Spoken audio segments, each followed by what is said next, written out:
Christina. Okay, if everyone could introduce themselves, we can get started. Sure. Do we want to do intros or build that into your opening remarks? Okay, I'm Julie Curtis with Pressbooks. I am the session moderator today. And we've built intros into the opening remarks with each of our panelists. So I will let them introduce themselves, but I will give you their names. We have Jamie Holmes joining us remotely from Tulsa Community College. Wave to Jamie. And we have Brad Griffith from Oklahoma State Regents for Higher Education. We have Rebel Cummings-Sauls from Florida Virtual Campus. She's a storm refugee this week. And then we have Jonathan Lashley from the Idaho State Board of Education.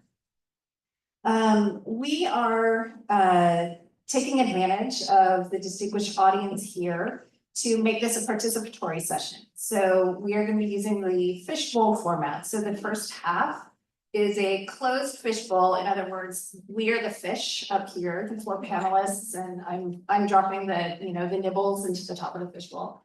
And at the halfway point, though, we want to switch and open up. We know that all of you here also have great experience with our topic, which is strategies for building leadership support for the work of open education.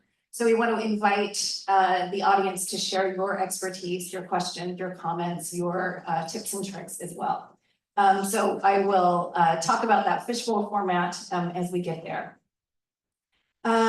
Fortunately, let's see, Jamie. Okay, good. We've got our next slide here. So fortunately, no one has to reinvent the wheel on how to build leadership support. Leadership support brings all kinds of phenomenal things. It brings assistance with things like staffing and funding and permissions and policy, resources, visibility, participation, kind of all of those things that we need for initiatives to be successful. But there's also the trick of getting the attention and getting the focus and building the work of open education into the priorities that get the attention and the support. And so our panelists today are skilled at navigating that challenge. They come from different kinds of organizations. They each have different contexts, from working at the institutional level to working at broad statewide system level. And we have a lot to learn from their experiences, and then of course to invite you into the process as well.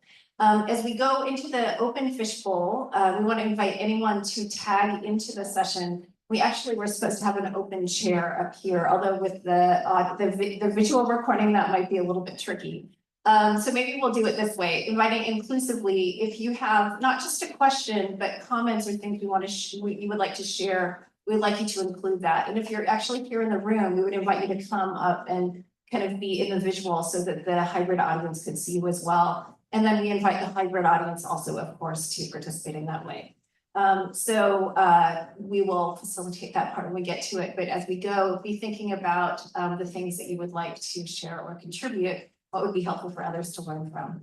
So I've asked each panelist to get started by sharing brief opening remarks, to introduce themselves, the open education work that they're part of, and then to share an example from their open education journey about how building executive leadership support has helped them advance the interests of their work.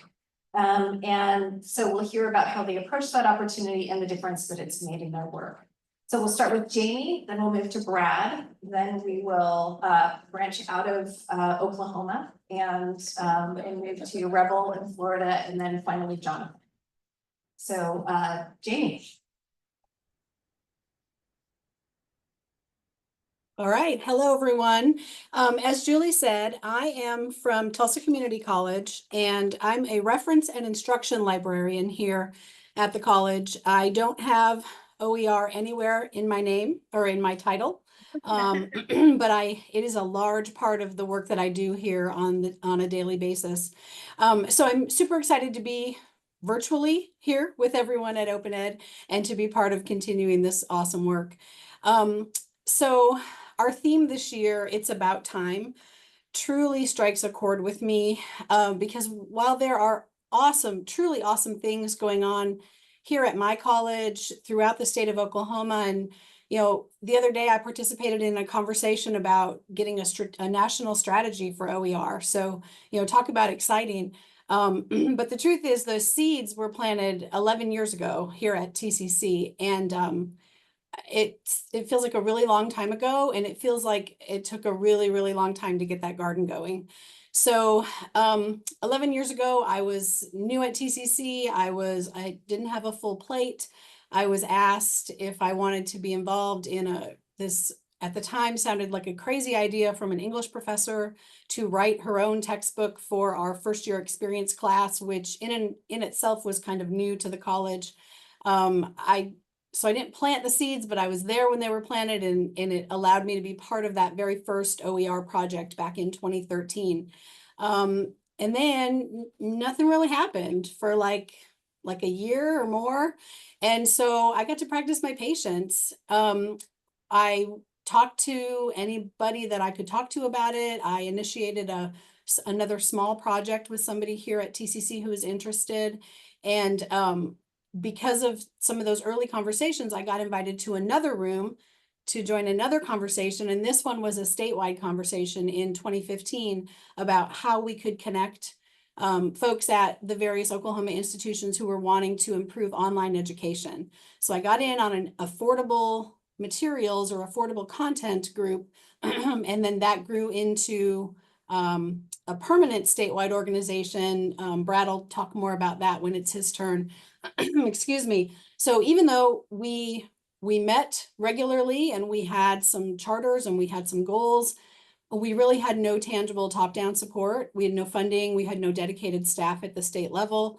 And so not a lot happened again for a couple more years. And I had to continue to be patient, tending those seedlings, collaborating on small projects, attending conferences. And in all reality, it was the connections for me that really led to some really positive outcomes. In the meantime, it was a bit demoralizing. There were times when I thought, what am I doing here? I doubted myself. I thought, I guess I'm not good at this. I felt like the Lorax over in the, screaming about the trees or the potential for OER to transform education.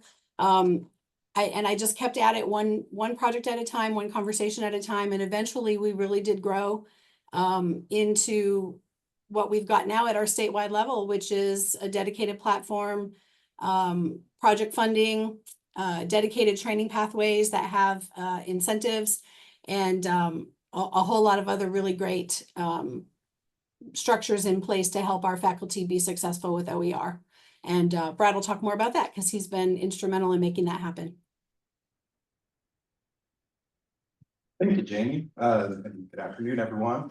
My name is Brad Griffith, and I work as the Associate Vice Chancellor of Innovation for the Oklahoma State Regents for Higher Education. And I was actually brought on the team there in October of 2019 in the role of Director of Online Learning Initiatives, which was right before the pandemic happened. And it's really interesting, I would say, the path that we followed, because it really did begin in Oklahoma in a grassroots fashion, like Jamie was talking about.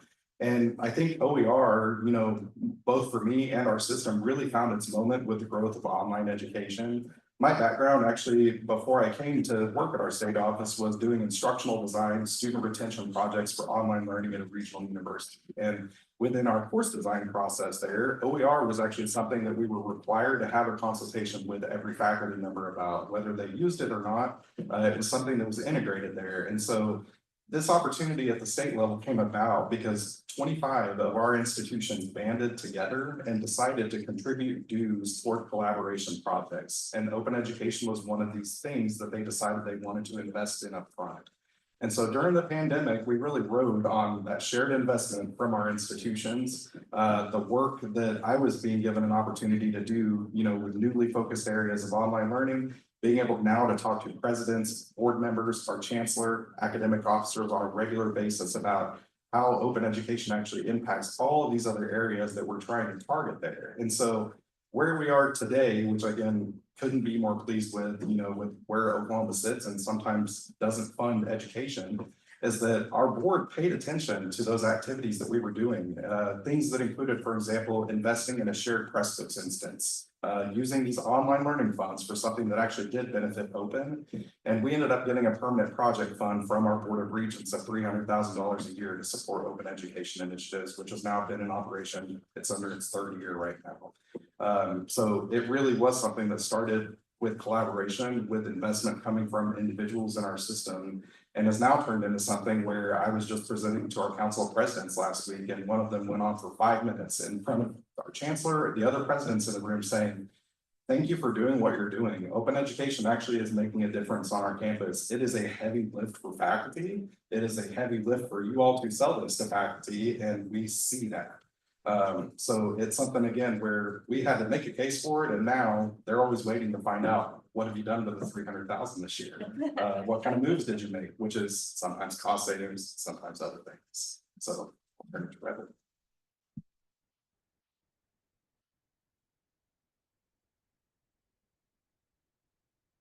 It's all. Yeah, okay, sorry, okay, so I'm gonna talk a little bit about Florida in general, not just from when I got there. So we started really in 2009, way back then. A small task group, 10 to 12 people got together who were very concerned about the textbook costs in the state of Florida, and they wrote a task force report. Didn't think anything would come of it, but they wrote pages and pages about this crisis and the textbook cost crisis that was impacting our students, and wrote what we could do as a state in order to turn that around. And so luckily, the legislation actually read that report, and part of that was the next year they decided, okay, then you're gonna do a textbook survey to determine whether or not this really is a problem or if these people are just blowing hot air. And so that's when we got the 2010 textbook survey. Many of you all have seen that come out. The results of that were chilling and did very much secure and sediment what that report had said, that this was a textbook cost crisis for our students and that our state needed to take action in order to correct this. And so we started from there. In 2010, we did the textbook survey. We did it again in 2012. In 2014, seeing both of those results, the legislation did go in and make some changes to the legislation to encourage the use of open educational resources or no-cost resources in the classroom, and put that into our statute. It took a few years for Florida Virtual Campus to put that into real work. I think when they hired me in 2018, we came on board and we started to really look at the community and how to grow that. And so one of the things that we did was have a conversation about what open meant to the state of Florida. And you can see that we define open in a spectrum. We believe that there are many areas for open educational resources to fit in our classroom, and we support those in a variety of ways, in a variety of fashions. And that was very important to the diverse and spread out community that we had, who were meeting different needs on their campuses. And so this spectrum of open has worked very well for our community. Another thing that we did was actually a failed attempt at the DOE open textbook pilot program. Me wrote pages and pages and pages of information based on conversations and interviews and site visits that I had with all 40 public post-secondary institutions across the state. Through this, though, we did develop a rock solid plan for how to launch and create Open Florida, which I'm proud to say has really grown as a community. We have over 350 people who are registered as part of the community. And at our last summit last year, we had over 700 registrants. So we're growing this community. We provide resources. You can see on our Open Florida guide. I only have 3 minutes, so I'm going to stop and pass over to Jonathan. But if you want any more information, please see our LIB guide or contact me.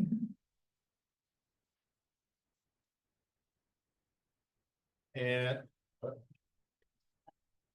stop. Nope. It is on. Hi, Jonathan Lashley. I'm with the Idaho State Board of Education. I'm also running for office, which may not seem like they're interlinked because I'm running for county commissioner in Idaho's most populous county. The immediate commonality is that no one in Idaho knows what I do in either sense, whether it's supporting open education initiatives or running for county commissioner. It's just a black box. but that's where it's familiar territory for me. What I can say is that the guiding light I've had that brought me to my career in education is the same thing that I observed from the most reliable adults in my life growing up, my teachers, is that they advocated for me. And they connected me with opportunities. And that's what I do for everyone in Idaho that I work with. So I advocate for them, I connect them with opportunities. So this sort of presentation is amazing for me because I get to just brag out about what other people have done. Over the last 8 years of me being in Idaho, and I came to Idaho to work at Boise State, where there were already conversations about open education that were existing. They were existing with individuals in other departments, some of whom maybe had vague references to OER within their title. I don't think I've ever had actually any reference to OER in my title in Idaho since I've been there. I've been in multiple different positions. But what that meant in practice is that we had a siloed conversation that didn't have to exist. And I knew that because I'm a human being and I'm working with other human beings, and there's nothing stopping me from cold calling them and asking them if they want to have a conversation about open ed. And some were interested and some weren't. Some who weren't interested at one point, they came around because what they saw was we started having conversations that were active and honest about our common values related to this work, not just about a specific textbook or a specific subject matter or a specific courseware, but why is it that we do what we do? What are the goals that we have for our courses pedagogically? What are our goals for public education and educational access? And how can we just have a regular ongoing conversation about this, because otherwise we're really lonely in our respective silos. And that wasn't just a conversation that was happening between departments in Boise State, but also ended up materializing at other institutions where we're having weekly conversations with librarians, instructional designers, online learning folks, and some student leaders about cost, about access, about value and opportunity. And what was great about that early level conversation is it's a practitioner conversation. And having practitioners drive where our interests are, what our values are, allows us to also build a common vocabulary that we could then use to educate upward to our provost at Boise State at the time, to our state academic officer at the time. And it was great because we got platforms to talk to our state board, to advocate or at least advise on some policy work. And at Boise State, I got really frustrated because the policy pass that was terrible. TJ mentioned this earlier, if you were in the earlier session, happy to talk about it, still have a lot of battle scars. But inspired me because I was so angry on how poorly it represented and connected and advocated for the work of me and my colleagues that I chose to work with the enemy, I chose to go work for the state board. And what was great about that, however, is I was already used to engaging with them directly and advising our senior leadership at the institution about how we can make the most wise or prudent investments with the funds that might come available randomly. And actually, the Pathways Project, which you might be familiar with, that has been spearheaded by Kelly Risby and Amber Hoy, it's an incredible project where they've built 900 resources for K through 16 language learning audiences with faculty, but from an open pedagogy standpoint, what's so sustainable and cool about it is that they leverage and build opportunities for student employees to leverage the skills that they're using in their respective majors. They're not language majors, but maybe marketing design majors, maybe communications majors, to help these faculty build resources that are going to actually be used, and they're used globally. We've built policy, we've built a Z degree program between our community colleges. We even got attention from our state board to the community colleges because they don't have direct governance oversight. And it's all born of this conversation that organically happens around a shared affinity to get the resources that we need, the opportunities that we need to be successful, because ultimately Idaho's students and faculty deserve those resources. I guess I'm just like the glue. I just connect people. All right, thanks to all of our panelists. We have a few questions before we open things up. So first off, actually just by raise of hands, and I guess the virtual raise of hands would be indicate in the chat as well for those online. How many of you have lived through a significant leadership change that impacted your open education initiative? All right, this is an almost universal experience, at least here in the room, probably similar to our folks. Oh, we have hand raisers online as well. Thank you. Yes. So my question for our panel, when new leaders enter the picture, how have you adapted to leadership transitions to ensure continued support and advocacy for open education initiatives? Who would like to take that?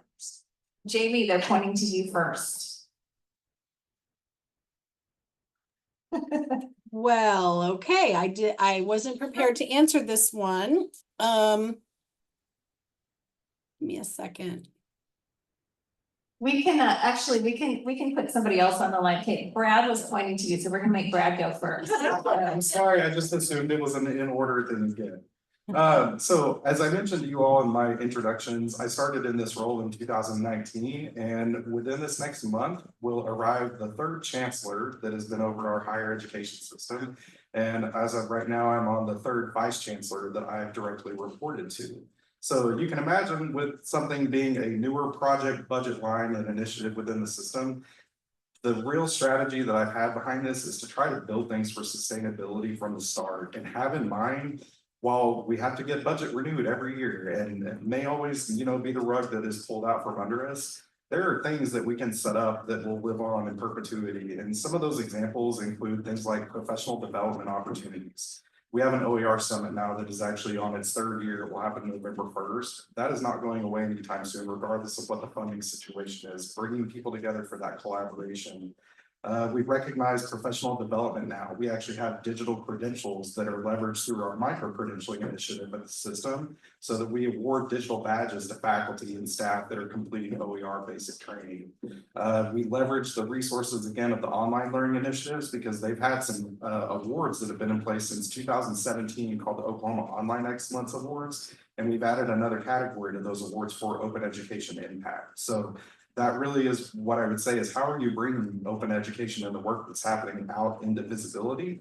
You can go in front of your board all day long and say, we've saved students $1.8 million this year, but you only get those chances to make that case maybe once or twice if you're in a role like mine, because you have scheduled reports that will happen there. So that iterative, where is open happening? It's happening everywhere all the time because it's something that's integrated that can outlast any leadership transition.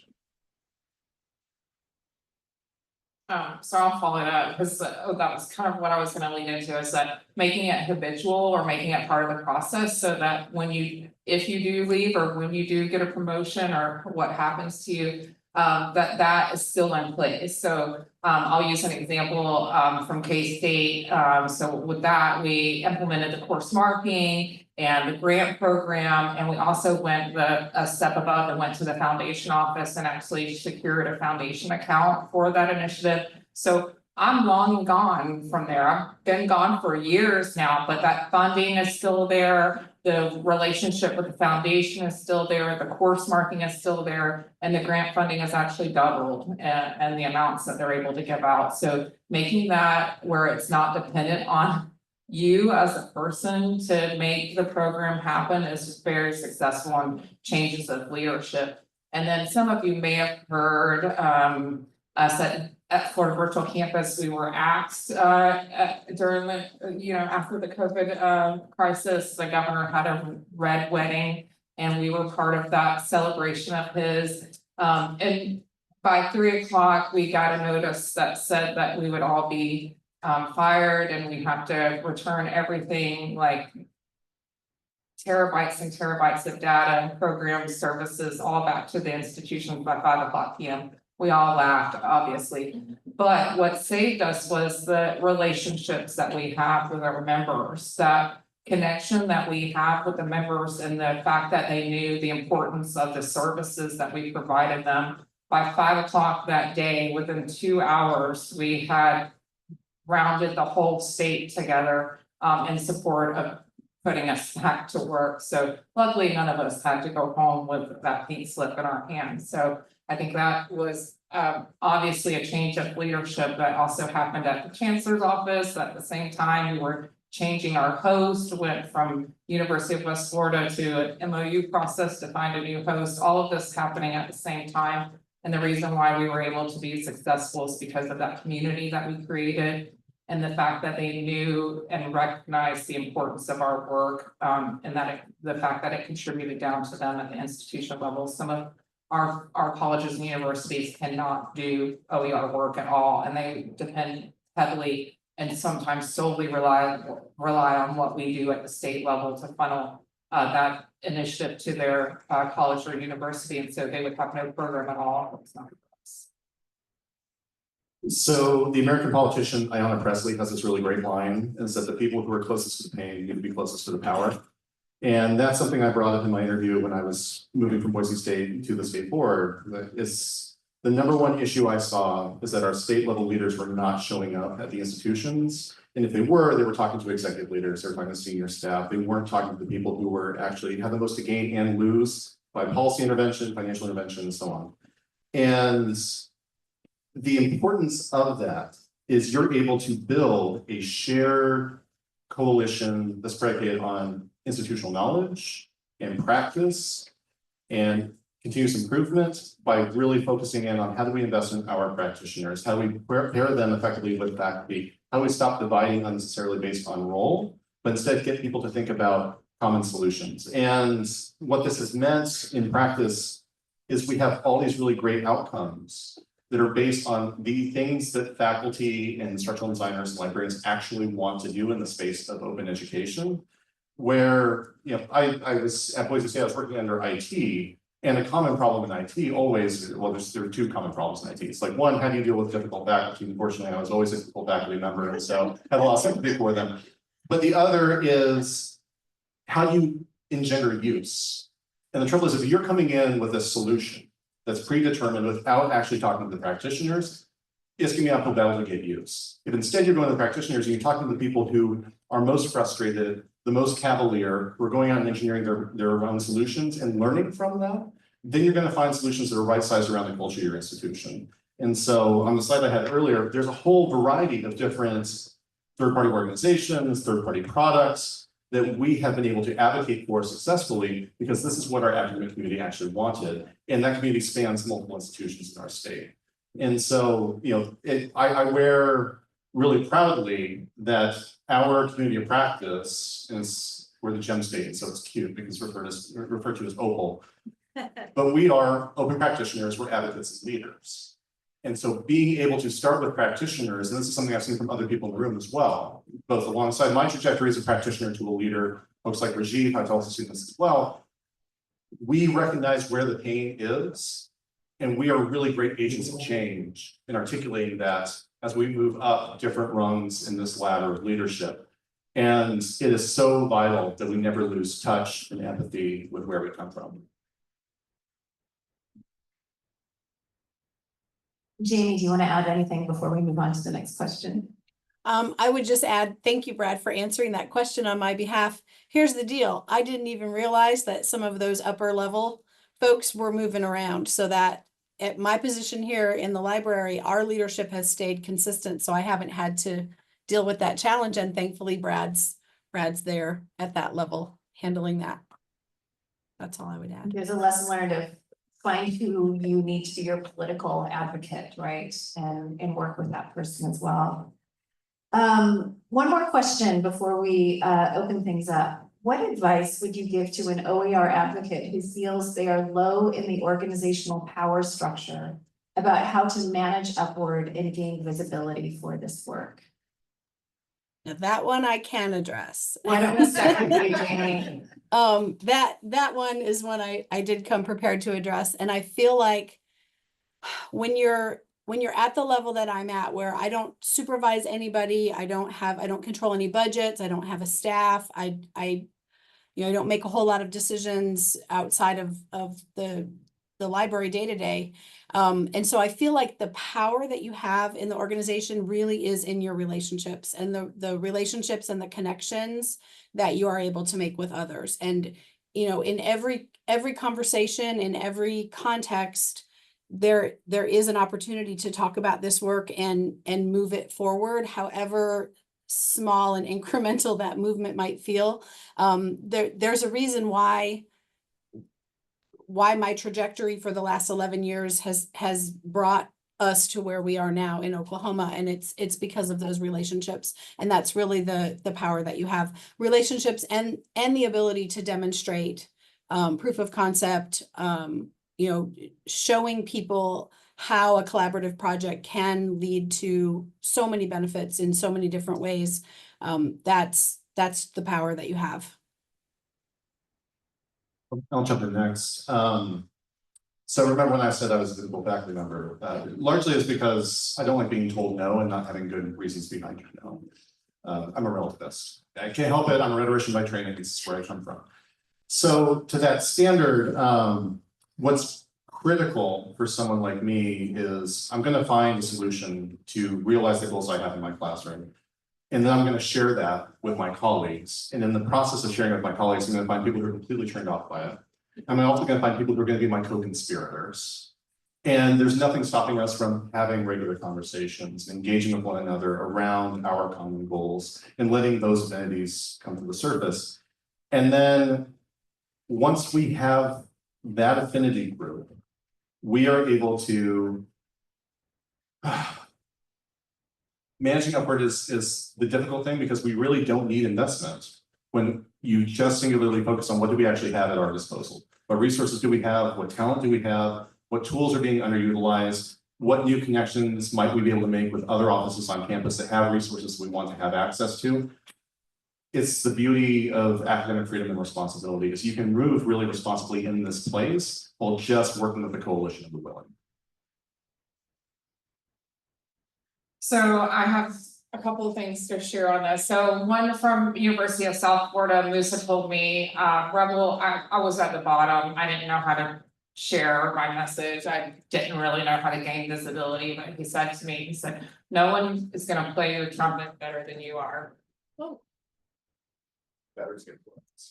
So he said, nobody's gonna play your trumpet better than you are. So what he meant by that was like, you're the only one who can play your musical instrument and know the sound that's supposed to be coming out of it and share that sound to others. If you wait on others, they're gonna play a different beat that you're not gonna wanna maybe play along to. And so really encouraging me to be that voice, even though I didn't feel like I had that voice. Showing my success story in a random article led to that being promoted around. So, and then at K-State, one of the things that I felt with managing upward was and helping to gain visibility was having the data and being able to put that in a report that I could then share up with administration who had told the predecessor before me that not a single faculty member at K-State would ever adopt an open or alternative textbook. All know that's laughable now, but he actually asked them to leave out of his office and then ended up running on a platform when the students at the next university asked him what he could do for them. It was like, oh, I supported the open and alternative textbook initiative at K-State and I can do that here. So,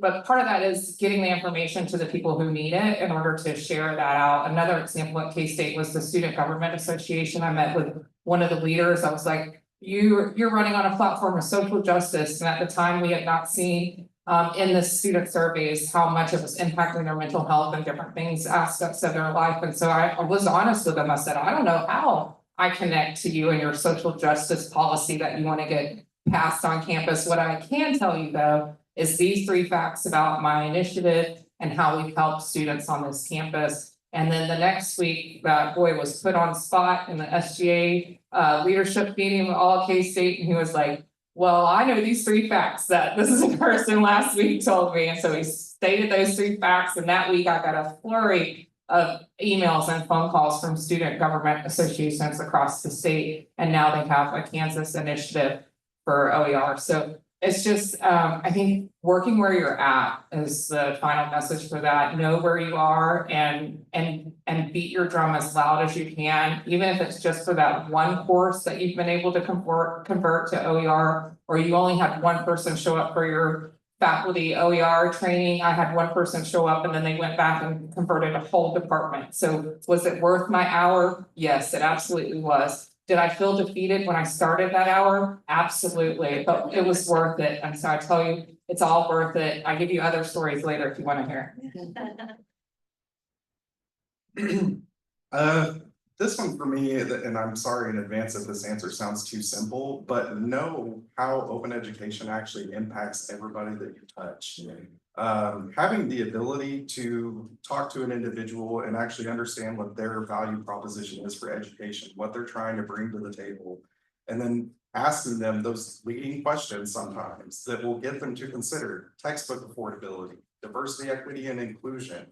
Other elements, again, that we can bring, better learning outcomes, more credit hours enrolled and earned, by students. And ask those questions of those people that are working in those spaces. And I will tell you all that I'm in a fortunate position to have been the person asking those questions.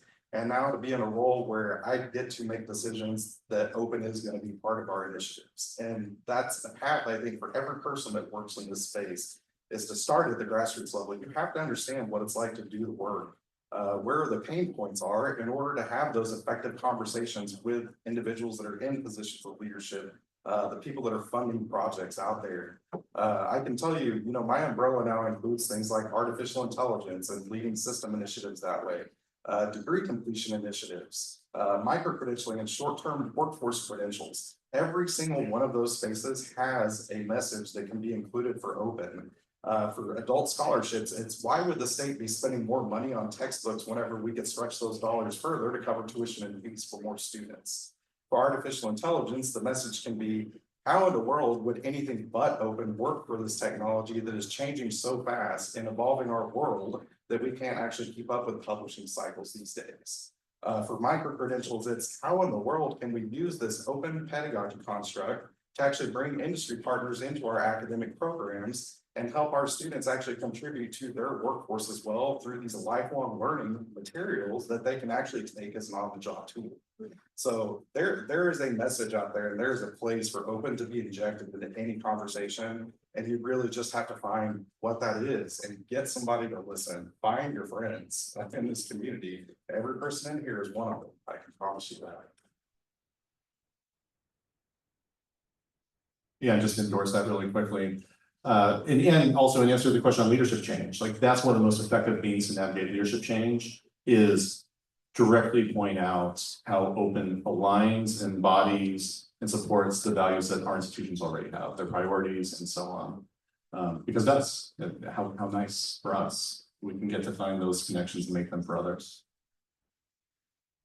All right, we are ready for the open fishbowl portion. And so to prepare for this, I'm actually going to move over to the podium to leave an open seat for anyone here who might like to join. We actually have a taker coming up. Awesome.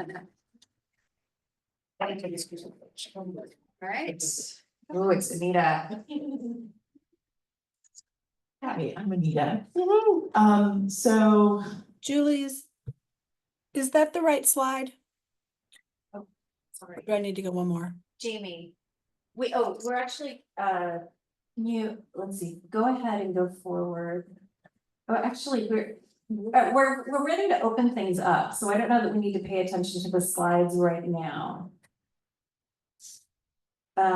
Yeah, well, and we will want to put the slides back up. Actually, there's a thank you slide at the end. I don't want to jump to the very end, but there's a QR code that we've had requests for the slide deck, and so I want to make sure. Okay, so this is not the end. This is the opening of the middle point, and so Anita, you have the stage. okay, so consider a situation in which you are dealing well with pain points. Thank you for that.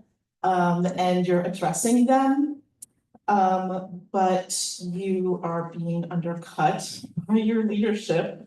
How do you recover from something like that? Clarifying question. How might you be undercut by your leadership? Would you like me to go into a personal? Is it a matter of support or funding or both? Okay, so I don't mean to sound cavalier, and I've gotten pushback on this before, but I'll always remember my first administrative job that I had in higher ed. It was at Clemson University. I was working in student affairs. It was a super low level job. I was one of the most educated people in my department and also the lowest paid. And I kept getting a phone call. It'll get there, trust me. I kept getting a phone call to my office, and they were just errant requests that had nothing to do with the work that I was doing.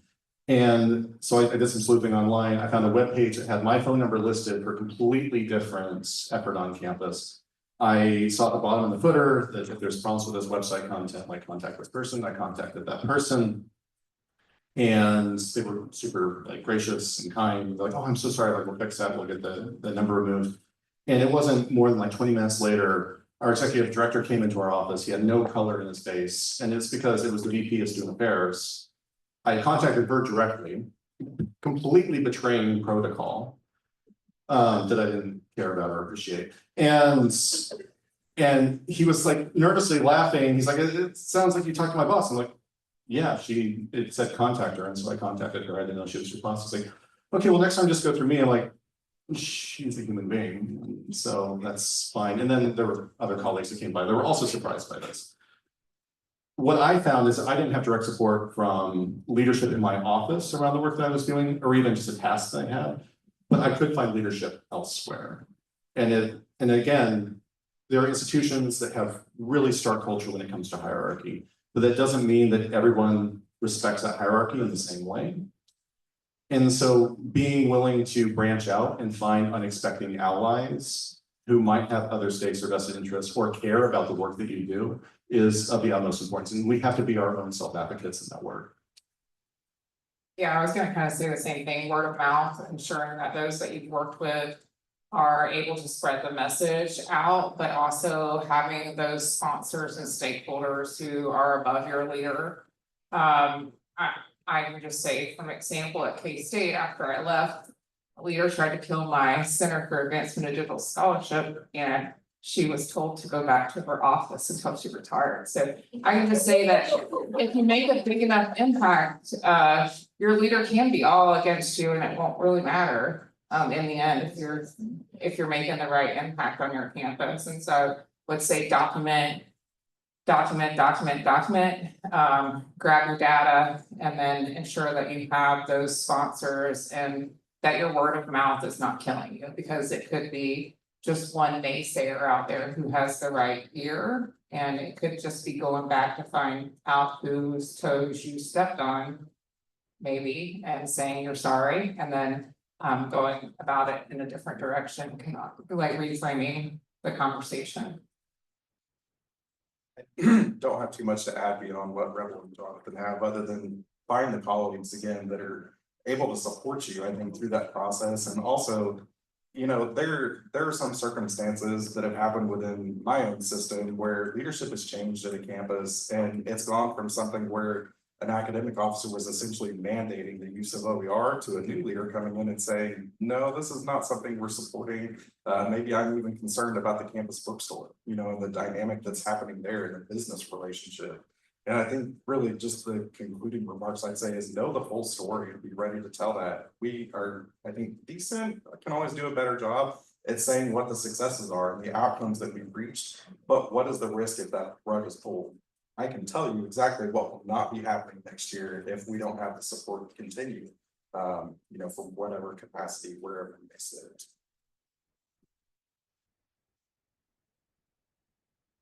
Thank you. Thank you. Thanks, Anita. Jamie, did you want to add any wisdom? I would only add that, you know, listening to everybody talk, the folks there at the table are at the state level, and for me, it's just the doing the work at the grassroots level where the uppers aren't really even paying attention. I guess that's a case to be made for that. But it's when the funding comes in that can be a dangerous attitude to have. So clearly, I don't have a lot of agency outside the library, so I don't really have anything to add. But I'm super happy about the things that, you know, I can point to the things that we were able to do without the top-down support. And again, being able to show those case uses or use cases, I think is important. Thank you. I'd like to add something. Anita, one of the things you're doing right is being here at a community that knows your worth and hears your value. And would you join me in congratulating Anita? And many of you who have benefited from her work and her bridge building and her forging ahead so that many others could follow. And this room is full of people who fit that. And so being in a place where people appreciate that and know the work that you do, that regardless of what you go home to, it's been worth it and you will find your path. Sorry, I didn't mean to put you on the spot. Okay, yeah, we're about 10 minutes. Okay, let me ask, does anybody else, we have other experts in the room who might like, okay, Reggie. Okay, and Reggie, while you're coming up, let me ask a question online. Shelley Harper. Oh, Shelley Harper, okay.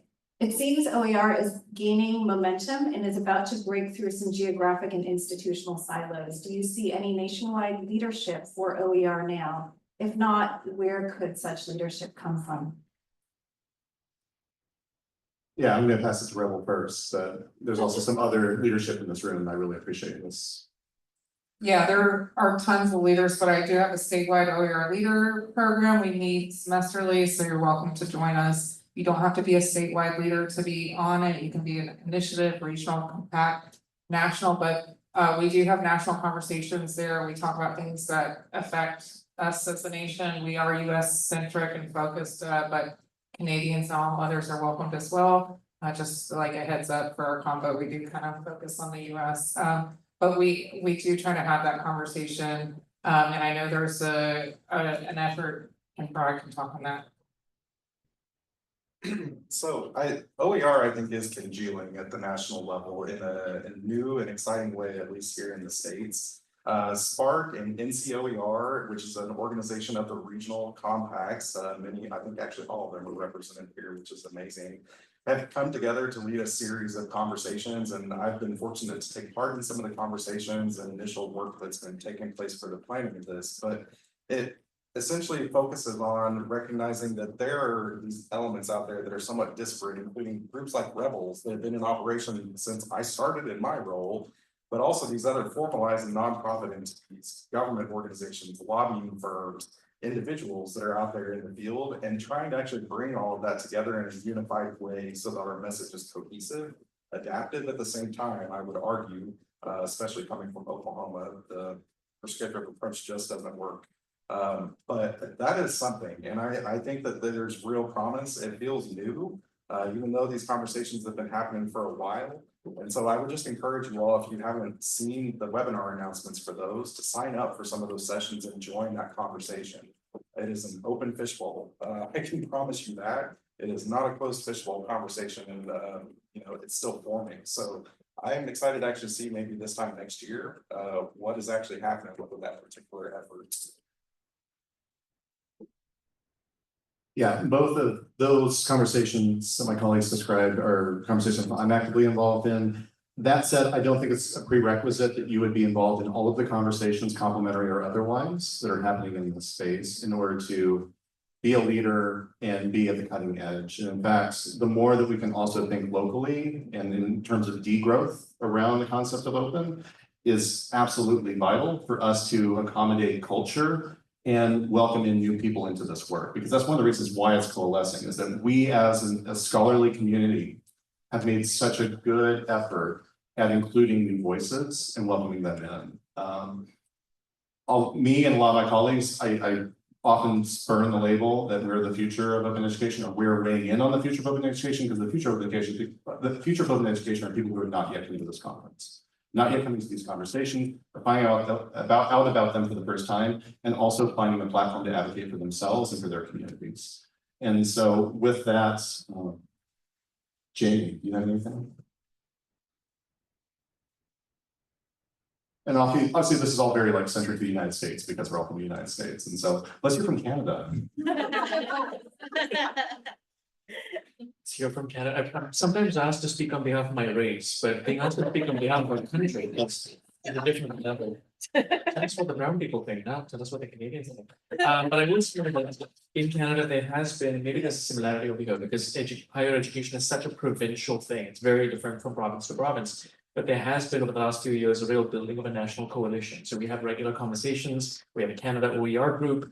And the Canadian Association of Research Libraries, want to give them a shout out, have played a big role in catalyzing national conversations to the point where we've got together on several forums and actually developed a national framework for advocacy in OER and are lobbying with a single voice, a very clear set of goals as well. So it can be done. It is happening in Canada. It's exciting.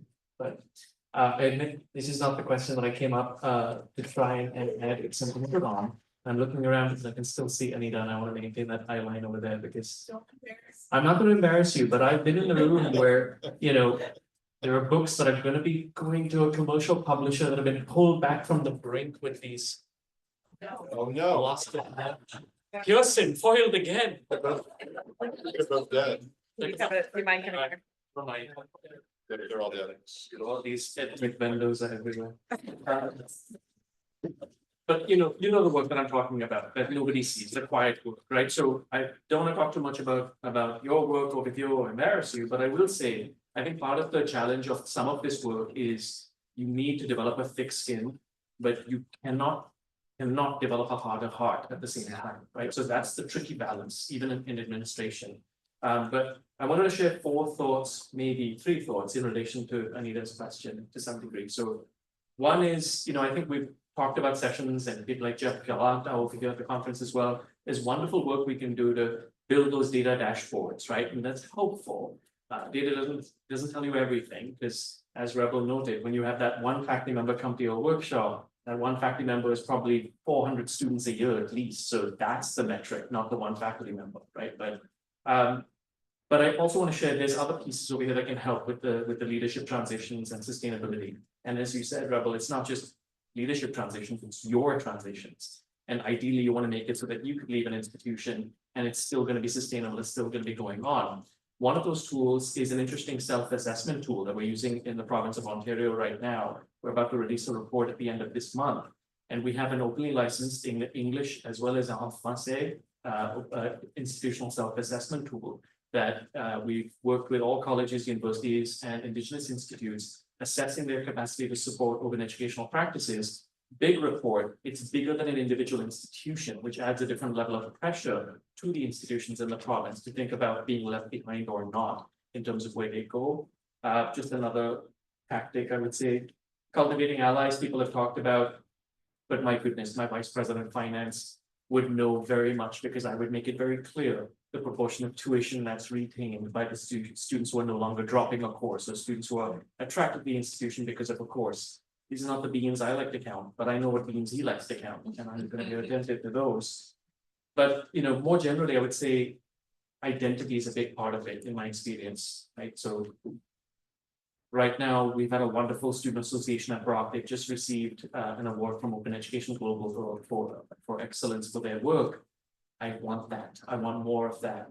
Every opportunity I get to try and have the institution embrace the warm glow that comes from open education. Let them revel in the positive press. Let my VP external adore me for these reasons. Slowly over time, that institutional identity starts to embrace open ed, and that's where it pushes past individual leaders, and it certainly pushes past your existence. So just a few thoughts I wanted to share in relation to that without taking up all of the time.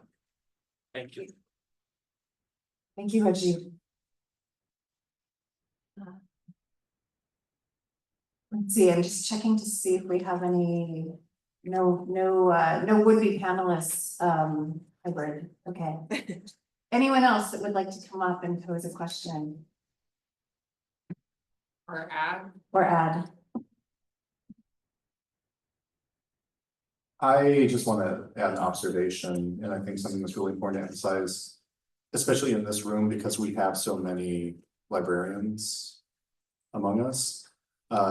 In Idaho, and I know that this is also nationwide in the United States, I have been direct witness to a systematic effort to undermine the very good and very necessary work that you do as part of the education community.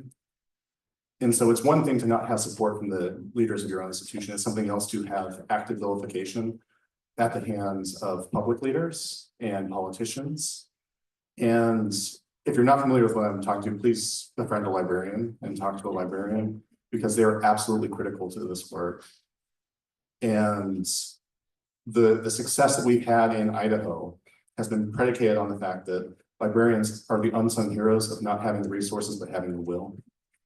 And it's been so heartening to see that while being directly attacked in a state like Idaho, they have coalesced around the importance of supporting one another. I get to be the public face of a statewide effort of advocacy where we often write letters to school and academic librarians, where we meet on a regular basis to talk through. That's where we've actually seen the most stark leadership change, is how quickly the agenda of a library, especially around open education, can change depending on the dean who's appointed at a specific time.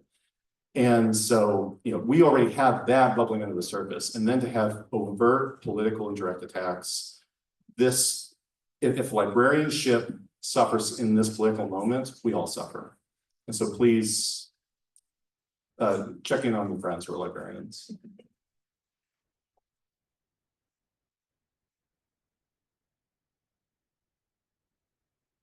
All right, we are at time. So I just want to say thank you to everyone who was part of this conversation online as well as in person. Thank you for our brave souls who joined our fishbowl panel. And hopefully we will continue this conversation as we go forward. Thank you to our panelists. Have a great rest of the conference.